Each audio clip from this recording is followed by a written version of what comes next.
Tier 2 is here. Squidward suicide in an episode. No, you didn't accidentally click on the first video again. This is not Squidward's side. It is Squidward's side, but televised. In the season 12 episode called SpongeBob in Random Land, Squidward and SpongeBob are out to deliver a Krabby Patty in Random Land, which is considered an extremely dangerous place where there is no logic to the things that happen. Everything is pretty random. Squidward very soon realizes that this is not going to be just another usual delivery, as they keep stumbling upon things that make no sense, including this. Excuse me, ma'am, did you order a Krabby Patty? Can I dunk it in cuckoo like my marshmallows? This.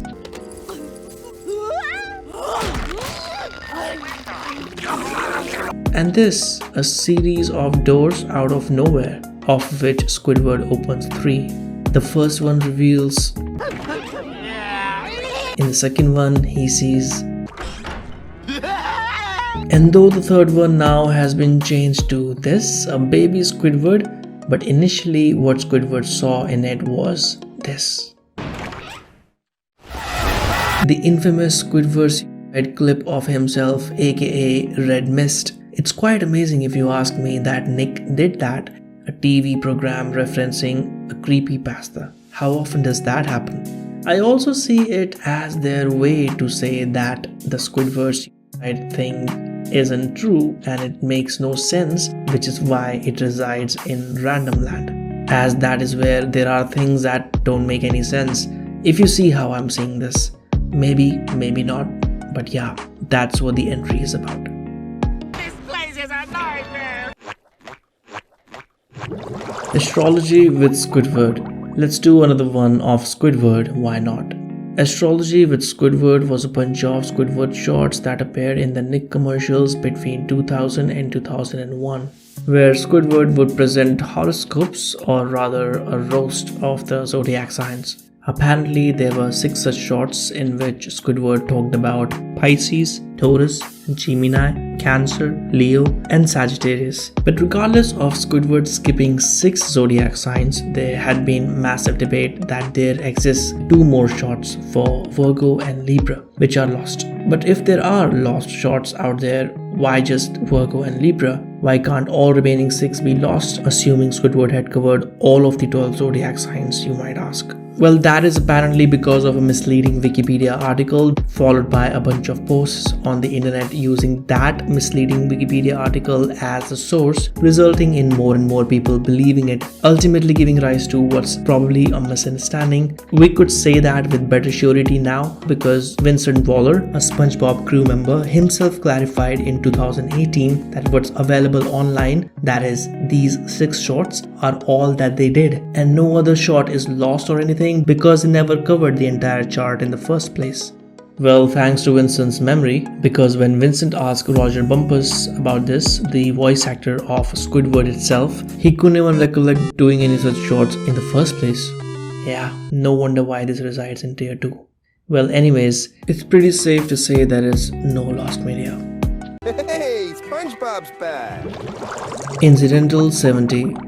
Enough of Squidward, let's talk about someone else. How about someone nobody knows much about anyway, like this thing? The show has a number of background characters who have a separate fan base of their own. Such characters play a great role in making the show more complete. They are in the scenes where the demand of the story is to fill the environment and inform the audience that the ongoing event is known across the town in the show. But in the process of informing the audience of such details, the show sometimes gives us certain details that we sure are not much informed about. One of which is this character. He gained popularity in the season 1 episode called Pickles, where he spoke these 3 golden words. Hey, SpongeBob's back! And after that, well, he was not seen for over 20 years, but recently made its much awaited return in the first season of The Patrick Star Show in the episode The Yard Scale, in which he was seen wearing a t-shirt with number 70 on it.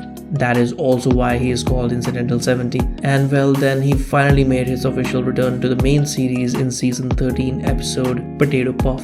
So yeah, but didn't say anything still. Those 3 words Hey, SpongeBob's back. are to this day the only time we heard from him. King Neptunes. Another interesting design, King Neptune. But which one?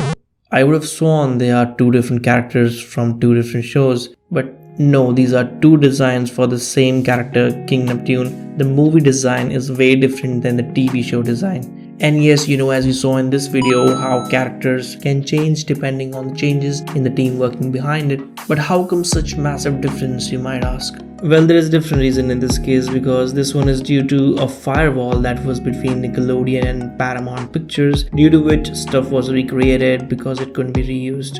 Later though, when the firewall was off, we saw the movie King Neptune's crown making appearance in a couple of TV show episodes. I heard enough.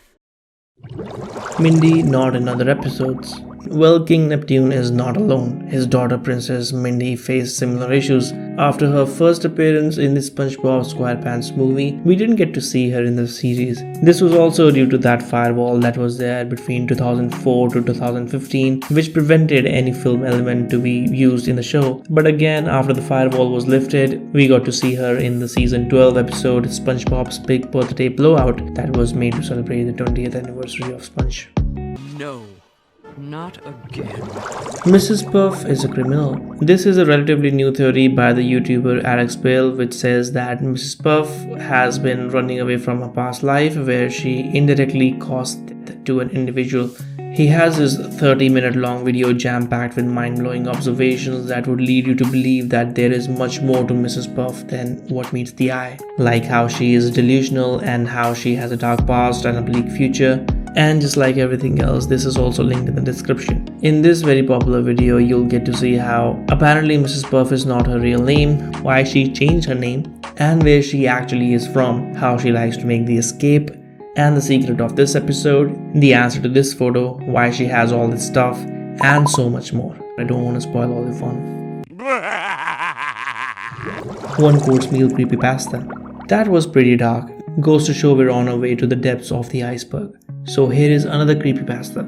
You remember the one course meal, the season 7 episode of SpongeBob, right? Yeah, the one where Plankton tries to suicide, no big deal.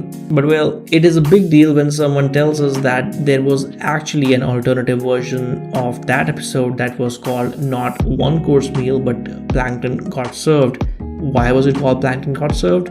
Well, because allegedly in that episode, this suicide attempt of Plankton actually succeeds. So apparently the OP, this user, was such a huge fan of the show that when he got to know that the episode was going to premiere on the next site, he kept reloading the page at the time until he saw an upload called Plankton Got Served. And as per his theory, the uploaders at the time somehow uploaded the wrong file. According to him, a version of the episode that they put so much work into making just to never ever release. And as soon as they realized it, they immediately removed that, uploading the right file. Because after watching that episode, when he reloaded the page, what showed up was the actual one course meal episode that we've seen. Damn, we all missed it. Now don't move it till I say. Squidward Toenail Scene. For a change now, let's talk about a scene that we could be sure about. You see, SpongeBob is like a cute looking ghost Pokemon. It's cute, but at times it can create much cringe to even get adults to feel a bit squeamish. And as we know, any series with such a character would be incomplete without a nail destruction scene. And yes, SpongeBob has one too. In the season 6 episode House Fancy, where SpongeBob helps Squidward with moving the sofa, and then what happens is, well, let's just have a look. Help me move this sofa. You got it, Squiddy. Now don't move it till I say. Ow! Okay, it's on my foot. Now don't. Okay. Ow! SpongeBob, I told you not to move it till I said. Ow! Why do you keep moving it? 'Cause you keep saying, ow! Ow! Yeah, you asked SpongeBob for help with moving the sofa, how can it go wrong, right? What were you thinking, Squidward? Spongeboomers. First 3 seasons of SpongeBob were undoubtedly great, but some fans have gone out of the way saying this, that they have actually got themselves a term called Spongeboomers. It's said that people in this category, aka Spongeboomers, are the fans who don't consider anything produced under SpongeBob SquarePants after season 3 to be any good at all. and that the first 3 seasons are all that SpongeBob should be known for. But well, you be the judge with this one. SpongeBob Rule 34. You see, such fan theories find internet to be their best home. And internet is home for much crazier things as well, like Rule 34, which is not really a rule but an internet statement which states that any topic that you can think of has its pornographic version on the internet somewhere. Mostly in the form of fan art, and less than always for stuff that's by nature not erotic, because erotic is already erotic. So this rule talks more about the non-erotic stuff, saying that hey, there most certainly is a sexual take of that what you're holding so close to your heart. So yeah, that been established, now you can guess that this entry indicates the various SpongeBob Rule 34 fan art or media out there on the internet. Incognito. SpongeBob in China.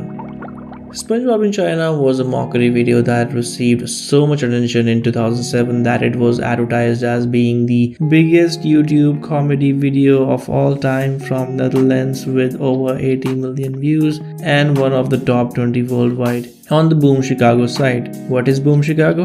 It's the group that created the video. The video's popularity made them create SpongeBob SquarePants in China too. However, now if you go and watch the video, you will probably comparatively see far less views as it was removed and reposted due to what Boom Chicago says was certain hacking incident.